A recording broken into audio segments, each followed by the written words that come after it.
Oh, mate.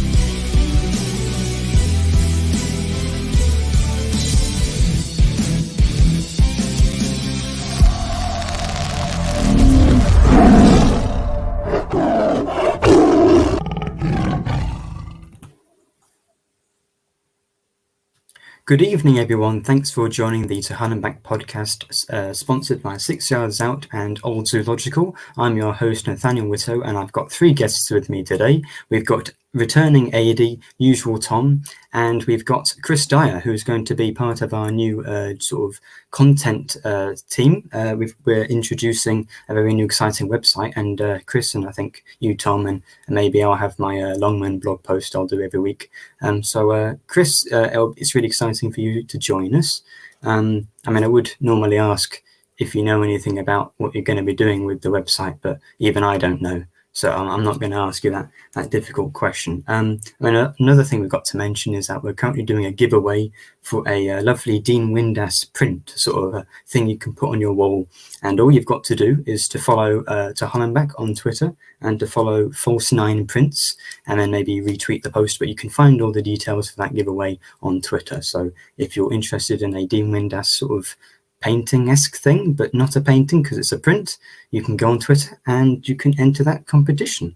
So are we all excited to talk about City? Because I'm not. It's been so long since we scored a goal. Yeah, always. Well, that's good. That's the sort of positive attitude we want. So we'll just get straight into it. Bristol City 1, Hull City 0. Another game with no goals scored, and I've written the first thing here: no goal threat. Tom, would you agree with that summation? Yeah, it's very much so. I think in the weeks we've really struggled. In the last few weeks, we really struggled to make it stick up there. Mixture between Oscar's hold-up play being pretty poor, and a mixture of us missing Seri as well. I think we've struggled to really get the ball. Thread the ball through to our attackers. Seri's, the orchestrator, and he'll pick up the ball, he'll spread it wide. But in his absence, I don't think Simmons and Doherty are really those sort of players that are going to get on the ball and sort of dictate the game. And I think that's what Seri's done this season, especially under Rossini. And in his absence, we've struggled. So it's not very good. But hopefully, once Seri comes back, we can sort of get back to scoring more goals, because right now, it's not very good, is it? Yeah. It's not happening. Another title that we could have had for the podcast, given the Bristol City scorer, was City didn't play very wells, because we certainly didn't. Thank you. Don't all laugh at once. Chris, would you say Seri missing is one of the biggest problems City have at the moment? Oh, without a doubt, yeah. I think he really sets the tempo of our play. He's played through the thirds really well. So, to be quite honest, seeing how well Simon's played the previous home game, I was quite excited to see how he would get on. But no, we were a bit below the level, weren't we? Mm-hmm. Yeah. The last few games since the Stoke performance, and that, even against Cardiff when we won, I didn't think we were that great. I think we probably only had one good performance in the last maybe 5, and Preston was okay. So I think the last few games have definitely been below where we'd expect. But AD, you were mentioning it before the episode started. Is it just a case of Rossini perhaps trying to try a few things? Do you think the season, sort of getting into that playoff position, is that over now? Well, I think it really is over now. I don't think we've got much of a chance of it, to be quite honest with you. And I don't think the injuries are helping us at the moment. Aaron Connolly's a big miss for us, because when he came into the team, he was really making us fire up front. He was giving the other team something to think about. At the moment, we just don't look as though the other teams don't look frightened of us, and that's the problem, is that we need to get teams a bit frightened of what we're doing. Oscar seems to have dried up again. He had a little spell where he got a few more after his little dry spell before, but now he's dried up again. And I think you're relying too much on him to score goals for you. We're not getting enough from the midfield and things like that. So I think it could be that stage now where he just starts experimenting a little bit, seeing what he's going to do for next season, seeing who he wants to keep for next season, and seeing who he wants to move out of the building. Because at the moment, that's what he's trying to do, is get his own squad together, I think, innit? Yeah. I do think that going forwards, we do miss Connolly a lot because he was the one that sort of took the game to the opposition. I think Rossini wants to play on the front foot, and Connolly allowed that with his pressing, and he also brought the best out of Oscar as well, because what he did was he made those runs in behind, those piercing runs, stretched the defence, and that obviously created space for Oscar, and that's where Oscar can thrive and was able to get the ball in the box more, but also, was Bristol more of a threat with Connolly in the team. And I think one back, I think that could be the difference. But like you've mentioned there, we are missing a lot of key players such as Aliar as well. And we've got obviously a lot of players coming back like Traore we've not seen yet. So I think hopefully that since we've not really got much to play for, for the rest of the season, barring a miracle. Hopefully we can start sort of experimenting, like you mentioned there.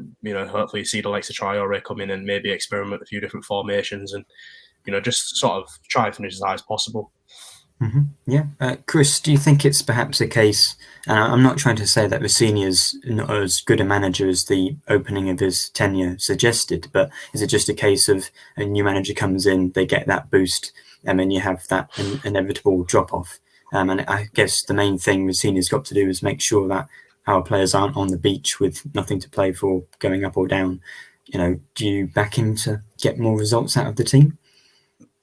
I think so, and the fact that he's acknowledged, he's not shied away from. It was the first time he'd seen the players drop below the standards that they've set, and obviously in his press conference this week, he was very quick to mention that he hasn't struggled to motivate the team this week. It's how we respond to setbacks, because inevitably we aren't going to win every game. We're a bit of a work in progress. When you see the players who we've got coming back, are they fully fit yet? Tete comes off the bench. I think if he starts with Oscar fully fit, he does what Tom mentions for Connolly in terms of he stretches the defenders, and that then gives Oscar, more potency up front. So, I do back Rossini. I think, like Eddie says, it's probably going to be a long shot to make the playoffs, but I think as long as we push ourselves to get to top half of the league by the end of the season, then we'll be looking good for a bit of a summer reboot and go again next season. I think with the amount of injuries there, as you mentioned, Christie's another one. We've just got Traore and Aliar's going to be back, and then Pelkas had just come back. He's injured. Christie's going to be injured. We've got so many at the moment, and we've had so many throughout the season. I think a rebuild in the summer, not only just to get better players, but to sign players who are going to be fitter for a tough championship season. I think that's really important because, I haven't got a list of the players who've been injured this season, but it's pretty much everyone, bar perhaps some of the players that, we wish perhaps wouldn't have played so often. But I think that's definitely something. Rossini mentioned that in January. So, Tom, do you think that perhaps more than anything in the summer, it's a long way ahead, but just signing players who are going to be, championship proven is the top priority?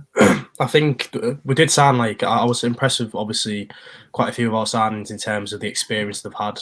The likes of Seri, Christie, they've done it before at this level. And then Figueiredo. Figueiredo as well, but he's a bit of an outcast now. But how he got promoted, I don't know. Yeah, but in terms of experience, we've got a few experienced players there, but we did take a risk on the likes of Pelkas, Cynic. I'm trying to think of who else now, and it's not really worked out. But I think in terms of it, Tete. There's obviously a Von few of them, Coville, who got injured, who got a season-ending injury against Norwich. But is it August? It is imperative that we sort of do bring in players that have had the experience at this level. But I think in terms of recruitment, we will be looking abroad as well. Like we have done, but it's about fleshing out the squad with sort of players that fit into this system now. Because I think in the summer we signed more players based on profile rather than them actually moulding together. And now we've got Rossini in charge. We've got a manager that wants to play this possession-based style, And I think that we'll be building from the back. And the two players that have sort of impressed me in recent weeks in terms of building from the back is McLaughlin and Jones. I think they're the two players that can hold the heads high, as well as Simmons. Past few weeks, I think them three there, the ones that have sort of come out saying that we'll give our everything there, put in some good performances, and I think that's what we need from the rest of the team as well. Yeah, I mean, coming in on the kind of makeup of the squad, reading the comments from Traore in the pre-match for this Friday, he talked about how he's had to get to grips with the physicality. And I think when we're recruiting players, obviously from overseas, that is always the challenge, is the relentlessness of the Championship in terms of fixtures and what you're up against, really. So it's getting the right balance. We certainly brought in more homegrown, if you like, UK-based players, which I think's helped. But it is a bit of a mishmash at the moment. I don't know if you guys agree. Mm-hmm. Yeah, I'd say that. I mean, I think the thing about signing players based on profile, I think Ajahn even admitted that, especially with Cynic and Tufan, and I suppose that would have helped get the sponsors in back. But perhaps we've already got those now next season. I mean, Messina with his, I mean, we've not really seen it with Ebuwe yet, but I mean, we've seen that he's got a bit of quality about him, getting past players, but especially Connolly, perhaps just listening to what Messina wants. I think Connolly would have been a great signing if he hadn't got injured immediately like everyone else. I think on Malcolm, I've not been overly enamoured by him, to be honest. Yeah, he can go past a player, but it's been a bit of a letdown for me. When you look at what Connolly did coming into the team, I know he's picked up an injury, but I think he's done far more for the team than what Malcolm's done coming in. To me, he's either lacking match fitness or he's maybe just here to make the numbers up. I'm not sure, to be honest. The jury's out for me. Yeah, I think with Malcolm, he's 19 years old. He was always going to come into the team and struggle at first because it's a tough league to adapt to. Very rarely do you get a player that's that young that's going to come in and make a difference, especially in a team like us where we're not pushing towards promotion. It'd be different if he sort of came into a Burnley team where the wrong song, they're unstoppable and they have a lot of possession. Whereas with us now, I think he's coming at a time where we're sort of on a downward spiral in a sense, past few matches. And having a young player like that, it's sort of hard to sort of get into the team and make a difference. There's undoubted quality there, but I think if you're a Crystal Palace player though, Tom, and you've come here and you're trying to impress your manager back there to get into the team, then ours is the sort of team that you'd want to come into because you've actually got something that you can prove. If you go into Burnley's team, you've got nothing to prove at all because they can do it without you. Yeah, that's very true. To be fair, I think that's what he has to sort of think. What does he want out of this loan spell? To me, it looks like he's just come here and he's not really that bothered from his first few performances. And I think he has to sort of, if he wants to sort of make it a Palace, he has to sort of show something in the rest of the season now. But yeah, I think it was always going to take time for him to adapt. But he's had a few games now, and obviously we're seeing him. We see something in him to start him against Bristol because obviously you've got quite a few options to choose from. So go on, Chris. Yeah, no, just the fact. I mean, I just saw the comment there. Just coming back from injury, Malcolm. That seems to be a bit of a recurring thing, don't you think? We're signing players who aren't necessarily fully fit, and it's taken them so long to get up to match fitness that we're not necessarily going to see the best of them until back end of this season, start next. I'm not sure it was a good move to sign another player that was injured, to be quite honest with you. We'd signed too many in the summer that were injured and that we couldn't get on the pitch, and some of them were only just getting on the pitch now. To sign another one, to me, was a bit silly, to be honest. It was a bit of a crazy decision. Makes it so much more difficult to adapt to the team. And, I mean, perhaps it's been, because they were talking about it in the first transfer window, that they struggled to get interest from players in England to begin with. Perhaps they had to take a risk on these players that were, perhaps less fit than others and weren't playing. Of course, Pelkas and that sort of thing, Tufan weren't playing for Fenerbahce. They need to come and play football somewhere else, but it just makes it so much more difficult. And I think perhaps some of the criticism that's come at Ebuwe is perhaps just been that built-up frustration that we've signed just another player who got injured. And so, I mean, maybe it's a bit unfair on him, but hopefully we do see the best of him. I'm sure there is a player in there. Otherwise, of course, you said Lucinio wouldn't be starting him. So, Joe says, I thought we brought Malcolm in case we had a playoff run, but we don't now. I think it's probably a good time to show one of the graphics that I've got for this episode. Audio listeners, of course, won't be able to I knew he was going to hear pull it. that up. I Oh, here saw we that. go. Yeah, so this basically shows that based on the average position of the teams Hull are yet to play, we actually have the most difficult run-in of the whole league. The average position of the teams we're playing is 8.9, which is quite a far bit ahead of any other team, actually. So if we did even have some chance of the playoffs, I think the fact we're playing a lot of the teams in the top half would probably mean we're not going to have that playoff run. And I guess those draws against Blackpool and Huddersfield, that sort of thing, probably killed the chances we had not beating the teams below us. But hopefully we still have. I don't know what you guys think, but I've always felt with City is that we actually raise our game against sides that are above us in the league. It's when we're the ones who are favourites, that's when we seem to be struggling. So actually, I kind of relish looking at, we're playing the teams around us. Why not have a go? We've got nothing to lose. Well, hopefully that's 12 wins on the bounce to end the season. That'd be nice. I think we get playoffs with that. Yeah. I guess one of the other major talking points, which I'm sure is going to be one-sided on this show, the Bristol City penalty, was it unfair? I'd say it probably was. What about you, Tom? I've not seen the replays, but at the time... You've not seen it? No, you should do your research, Tom. No. Right, so you won't be coming on next week. I was at the game.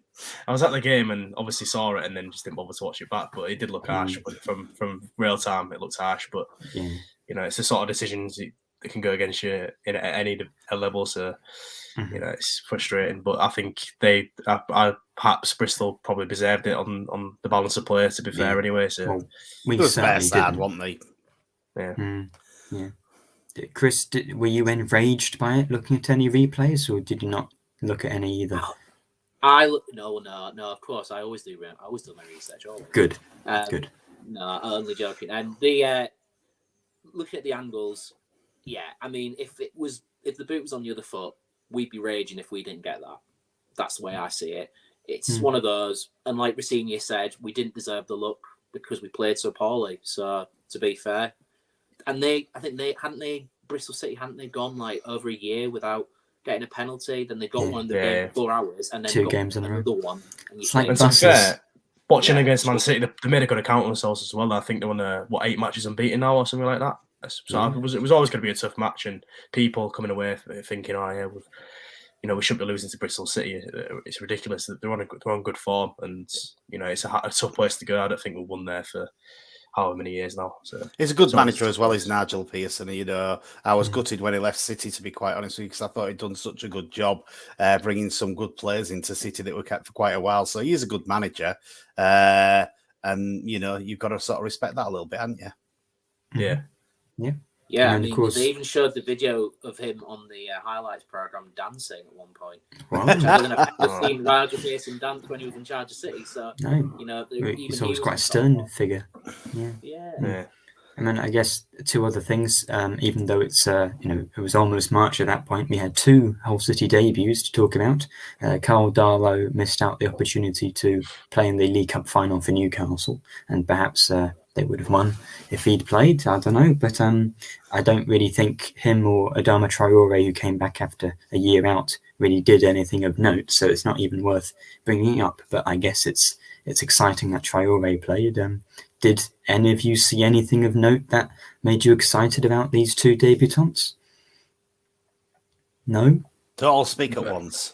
No, I think that answers it then, doesn't it? What I want to say about Carl Darlow is his performance against Bristol City. I felt what I noticed more was that we was getting the ball out quicker than England was. The distribution was a bit better. Yeah. You could tell in terms of how quick he wanted to sort of get us going. Yeah. Whereas England would sometimes just stand there with the ball in his arms and just sort of wait He's for not them to get urgent, back in position. Is he? He's a good that's keeper. What I noticed, but Yeah. Well, I guess he probably knows how to play that way from the Premier League. It's a fast-paced league. I mean, people say that. I don't know whether that's backed up by the facts. It probably isn't. But I suppose that's one positive. Chris, did you want to add anything about the Bristol City performance? I would agree with Tom. I think Jones and McLaughlin, the only two players to come out with any real credit from the game, and I think they've been our best players probably the last couple of months. So the fact that they're still maintaining their performance level, and we've conceded the third fewest goals in the league since Rosenior took over. I mean, that's a real statement that we addressed that issue. We now just got to stick the ball in the net. Yeah, because it's the same defence pretty much, or most of the players are the same that we had when Shotter and Dawson were the manager. I mean, I guess McLaughlin's come in under Rosenior, but I mean, it makes you think why Shotter and Dawson didn't play McLaughlin if it's been, if he's come in and made such a quick impact, and he did last season as well. Makes you think why those others didn't like him. When I was at the Tigers Trust Arena the other week, we had pre-match with Stan McEwen, and I said about McLaughlin to Stan McEwen, and he wasn't impressed with McLaughlin, and I sort of was like, why are you impressed with him? Because he came in last season, he did a similar thing last season when he got his chance. He came in and he showed the defence up and did really well, and he's done exactly the same this season, so I don't know why, as you say, Dawson and Shotter didn't decide to play him, because, to me, he's probably our best defender, I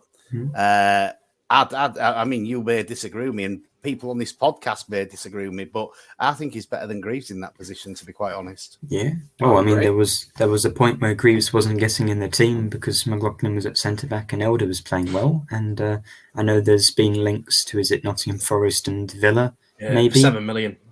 I mean, 7 million is probably a bit low than what it should be, but I don't think we'd be, McLaughlin's a good player. I think we'd obviously miss Greaves, but as I've said before, I don't think Greaves would be as big of a loss as Lewis Potter up front or Bowen, and I guess that's why the valuation would be much lower.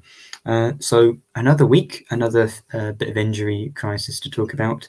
Christie, who's perhaps been one of our best players recently. I think he's won Player of the Month or been in the team of the. Hasn't he been in the WhoScored.com team of the season for the championship? Yeah. So that's how good he's been. And then he's injured, of course. I don't know how long for. But another thing, that Aliar will be back. I feel like we say this sort of thing every week. We get one good player back and one good player injured, and then the player who comes back gets injured 2 weeks later. So I'm not that excited about Aliar being back, to be honest, because I just don't believe he's going to play for much. And then before he does his hamstring again, I hope I'm proved wrong. I think with Aliar, the fact that Christie's got injured as well is that I thought them two could strike a good partnership down the right, because sort of Christie needs that sort of hard-working player that's going to track back, win the ball, and drive up the field, and sort of, I think because obviously Christie now, he sort of gets caught upfield a lot, whereas Aliar is someone that does them long burst and runs back to sort of track back, and we know how attacking Christie is. Sometimes it's to his detriment that he is, because gets caught out. But gives Louis Coyle a chance, though, doesn't it? And Louis Coyle, to be fair to him, he hasn't done an awful lot wrong this season. I still rate Louis as a player. I think he's created a few chances for us to get goals as well as what Christie has, and he puts a good cross in. He's got the team at heart, so it gives him a chance to come back in the team and show what he can do, I think. Yeah, I think with Louis Coyle, I wouldn't say he was sort of a championship level player, but I think that he knows now that he's coming into the team, so he can prove a point. And like you said, I think he's assisted 1 or 2 goals this season. I think perhaps his crossing is probably better than Christie's, to be fair. Whereas obviously Christie provides that better goal threat, so you weighing up the sort of pros and cons. It's one of them, Tom, innit, where you'd love to sort of roll the best bits of both the players into one player, wouldn't you? Yeah, that's what you'd want. Yeah. Here's one for you, though, guys. I mean, I agree. I think Louis Cole, he kind of sets the kind of minimum standard of effort. He always gives 100%. Oh, yeah. Well, he's the club captain. Yeah. I mean, he's now he's a father. So chance of him scoring and doing the old sucker celebration, maybe, for a night. But, I mean, also, he's going to be looking at Josh Emanuel out on loan at Grimsby and thinking, I'm going to have a fight on to keep my place as the backup right back, never mind the main right back, because Emmanuel's absolutely smashing it, and I would bring him back in, if he's available in the summer. Yeah, I think you're right. You didn't do your research because Emmanuel left on a permanent deal, but I think absolutely he is going to have that difficulty getting into the team past Christie. I think I'm right, and that was rude. But he left permanently, but he's a free agent. It was a shame. Yeah, it's because right. he's done very well for Grimsby. It's all right. Yeah. What else was I going to say? Oh, well, I mean, I think Coyle's probably the best crosser we've got in the team, which I think says a lot that we probably don't have many other players that can put a decent cross in. Well, I think Elder can do a similar thing on the left Yeah. left wing, to be honest. And I think in the games where Greaves has played recently, we've missed Elder putting them crosses in. To be quite honest with you, if I'm being honest, I prefer Greaves over Elder on the left back. That's Most all right, people Tom. would. The thing that you've got to look at though as well is that you're missing them two things. You're missing the crossing because he doesn't do as good crossing. You're missing the long throw because Elder can put that long throw in and that puts some pressure on. So I would have Elder in my team because he's a natural left back and Greaves in. Yeah. You have Elder in, don't you? Like you say, and what he offers going forward as well. Yeah. So I guess sell Greaves, just put Elder in. Elder and Kyle go back to the. I do think that in terms of the system, though, like if you look at it from the system point of view with the Greaves, like when we have like a left back, we usually play him as like a left centre back when we're attacking. So I think in terms of having Greaves there, he's better at slotting in. Whereas you'd probably say Elder's maybe a bit better going forward. But I think Greaves does like doing them runs, sort of them overlapping runs that can be effective. But, again, like I think left back's certainly a place that we need to sort of be looking at investing in the summer.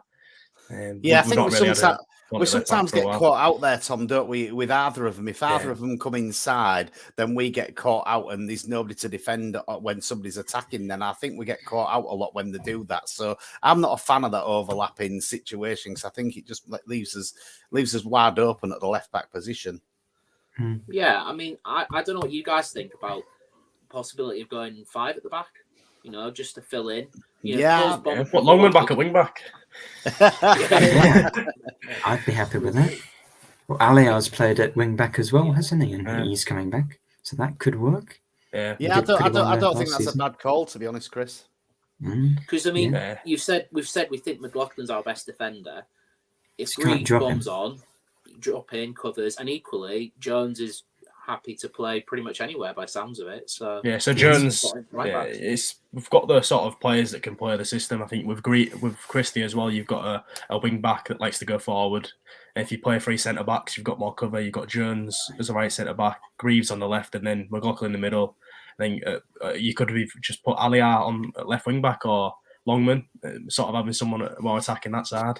And then you've got a midfielder, Sebri, Doherty, and Simmons maybe, and then just have 2 strikers. Go for it. Second half of the season. I think, if Rossini does want to try some things, I mean, we don't know if he's going to, but I think that's definitely an option. So I think it'd be nice for us fans if we actually saw a little bit of attacking threat and him having a go at it. We've obviously we've got a miracle to get to the playoffs, haven't we? Let's see some attacking football from now until the end of the season and keep the fans coming because they've sold 16,000 for tomorrow. But my worry is that getting to middle of March and they know we can't make the playoffs, that's going to drop unless they see something on the pitch that's going to keep them coming in. Yeah.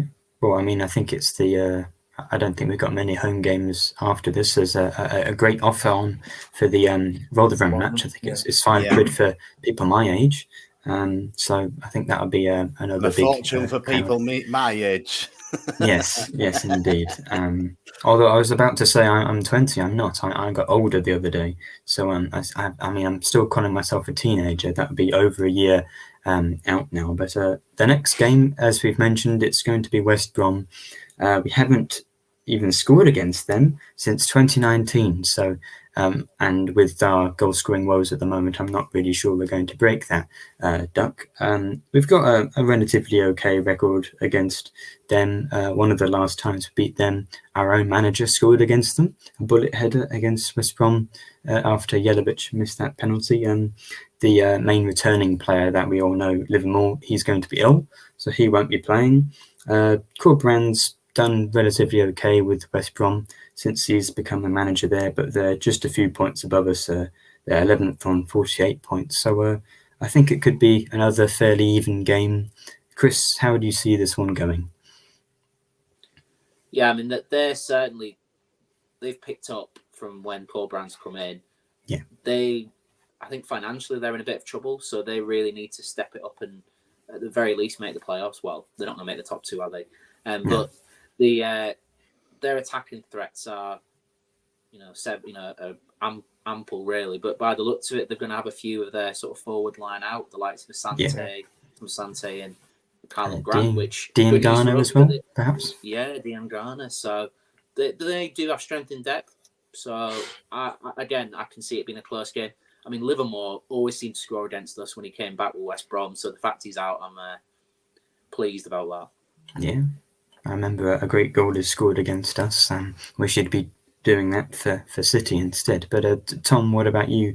I mean, before the episode, I was saying it could be another 0-0. Do you think it'll be an exciting goal-scoring frenzy? I can't promise that. Low scoring, I think. Very negative.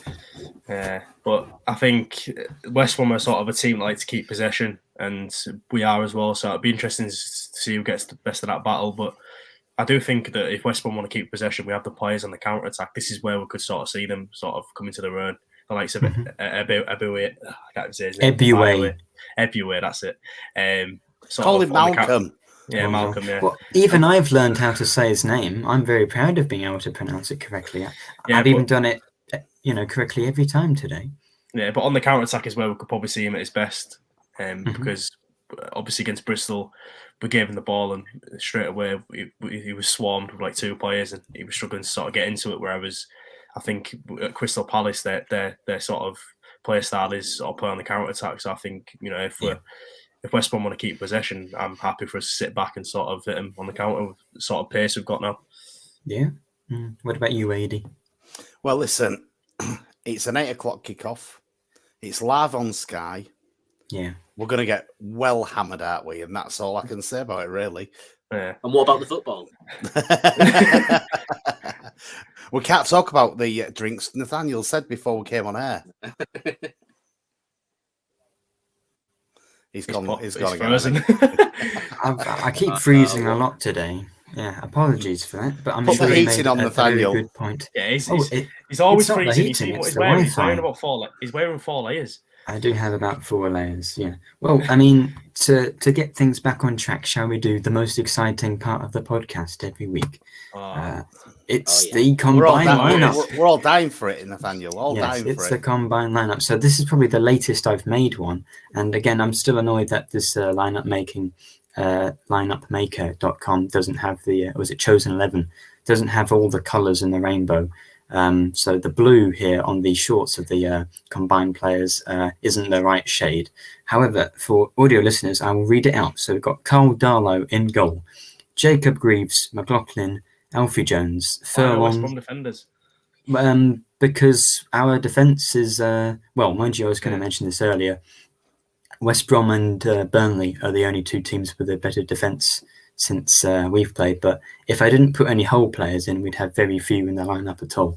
So then Slater, Malumbi, Ukushlu in midfield, Jed Wallace, Swift on the left wing, and then Oscar up front. I mean, Oscar's not scored for ages, but I guess all the other West Brom players are injured. So I'm not particularly happy with that because for once we're playing a team with a lot more good players than us. At least it's not the Burnley side, which is going to be about 10 players for Burnley, I reckon. So, which is going to be the one for us, Nathaniel, on that one. Longman, just for a laugh, I'd say. Chris, did you think that was horrendous? No, I think if you're going on current form and also player availability, hard to argue, really. Okay, well, you can come on next week. AD and Tom, what did you think? Townsend at left back for Greaves. But Greaves is good, so you could have Greaves, then couldn't you? Yeah. I did just say maybe drop him for Elder, but or maybe Elder should be in there. Yeah, as Greaves I said, isn't getting our team at the minute, is it really? It's not one of my favourites. It's not one of my favourites, but we've got to start coming up with more fancy things like that because with the amount of goals Hull are scoring at the moment, I don't really just want to keep talking about the amount of goals we're conceding or the amount of games we're losing or not winning. So hopefully we get some goals against West Brom. What are we going to predict for this Friday night clash? I'll start with you, Chris. I'm going to be bold and I'm going to say 3-0 City. Why not? 3-0 City. Well, I said into Will. Yes, exactly. Will's not here, so in his honour, that's good. Yeah, I'm taking over. 3-0. AD, what about you? A goal frenzy or another defeat? I think it'll be defeat. I'm not going to say what score, but I think it'll be defeat. Well, you've got to say what the score's going to be. 2-0 then to West Brom. 2-0. Well, that would be the same as last year, and I think we probably played West Brom around this time. It was when we had that rubbish run of, was it 6 defeats in a row under Shota with no goal scored at home? I hope we're not going to have that with Rossinia, but I think we might just get a point. But Tom, what about you? I think it'll be a close affair, but I think West Brom will just edge it, so 1-0 to West Brom. 1-0. I mean, I hope not. That would be very dull. It's not going to be Livermore to score, so even if we do lose, it's not going to be that. Nshep says 0-0. We won't win on Sky, and West Brom have two of the best, or the two teams involved have the best defences recently, and I think that's probably fair. Maybe that's a reason why when we do play Burnley, is it next week, midweek maybe? That's one of the reasons why maybe that game I can predict a 0-0. Ethan says the number 2, and that's the only number he says, so I don't know who that's going to be to. I'm probably going to go 0-0. I wasn't right with Bristol, but it was 0-0 against Preston, the last home game we had, so another boring draw, and I wouldn't be pleased at all with it. At least I predicted a goal, just not for us. Yeah, but you know, it's reverse psychology though, isn't it? Because you well, think, I guess. Let's go low, under promise, over deliver. Yeah, well, I tried that with Bristol and then we lost, so maybe we're just going to lose again. I think really I jinx it, whatever prediction I make. So yeah, hopefully we get some goals to talk about, because as I've said, it'd be nice to have a few goals to discuss. Hopefully a Ryan Longman one. It's been long overdue. Ethan says 2-2. We're higher up in the table than West Brom based on their away form, so we have a chance of getting something. I think West Brom are quite low in the away table, so maybe they don't travel well. Maybe they'll struggle coming up north, where we're all tough, and you know, we'll show them. Of course, most of our players are from abroad as well, or Ireland. So and I'll be wearing gloves and a hat. Yes. Yeah. Well, so yeah, hopefully we get a few goals. Thanks again for everyone who's commented and left a like. And remember, there's the giveaway with False 9 prints and to Hollenbach. If you follow to Hollenbach and False 9 on Twitter and I think retweet the tweet, you have a chance of winning a Dean Windass print to put on your wall and show all of your friends and make them really jealous. So remember to enter the giveaway. Thanks again. Thanks for joining us, Chris and AD. Yes, Tom. Website. Yeah. Go on. We've got a website launching soon. So Chris is going to be part of the content team. So is Nathaniel. We've currently got 13 people on board, I think. So I think it's an exciting time, because we'll have a website where all our content and all our podcasts all will be in one place, instead of on a link tree. So I think it's we're going to be churning out a lot of written content as well. So if you want to get involved and start writing, then just drop me a message. My art's on the thing there. So yeah. Okay, well, I think that's a good message to end on. Thanks again for joining. I'm not going to do that because I can't write. You can just speak. We can. I can talk, yeah. And just to let you know that this will be going out on Westall FM on Saturday at 2:00. Yeah. And of course, it's your show from 1 till 2, isn't it, on Saturdays? 1 till 2, Tiger Pop. Yeah, we'll be talking about the West Brom game to see how well or how badly we've done on Westall FM 106.9. Okay. Well, it's always good to get the plugs out of the way at the very end. So yeah, thanks again for everyone listening, and we'll be back again next week.